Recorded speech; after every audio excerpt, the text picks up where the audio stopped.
Şarap Festivali 2022. plana koyuldu. Geçirme Kasım ayın 6'sında Komrad'ın Merkez Sokağı'nda. Orada payalıcılar, şarap yapan kurumları, çiftçi çorbacılar, ustalar hem primariyalar. Geçirme dini festivali lazım olacak hazırlamak komitetini kurma haberleri Gagauzya Çiftçi Bakanlığı'nın başı Andrei Dimitroglu. Bakanlık komitetin oturuşunda. Onun laflarına göre ilk etapta bir türlü işler geçirilecekler. Belli edili hem kararlı payalanlar. Onlar kendilerini temsil edecekler festivalde Kasım ayın 6'sında. На сегодняшний день мы имеем 16 винодельских предприятий. Şimdiki zaman belli 16 şarap yapan kurumları payalayıcılar. Onu Gagauzya'dan 6'sı Moldova devletinden. Bu bize dini iyi sayı. Bu yıl en çok payalan. Фестиваля вина со всеми обговорено, взят размер подворий. 3 kurumun pay alması festivalde tadil belli. Hep öyle hazırlanır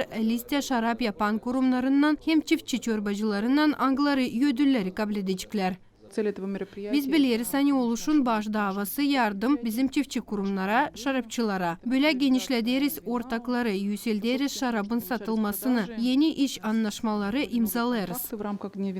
Bu yıl Nice'de her zaman avtonomiyanın her bir primariyası kendi avulcuklarını sokakta koyacaklar.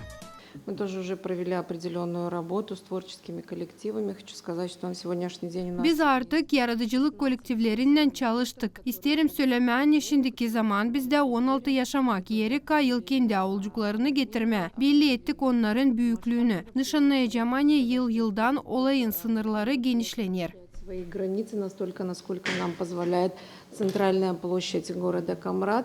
Olayda 500 artist scenaya çıkacaklar. Kurucuların laflarına göre misafirler hem turistler yakışacak datsınlar Gagauz milli yemeklerini hem şaraplarını. Bundan kare kim isteyecek şarap kendisine yakışacak satın alsın ya da elden yapılmış işleri. Festival saat 10'da sabahleyin çekilecek. Marina Tapal, Maria Statova, Vladislav Tabaçuk, Maria Kazako, GRT Haberler.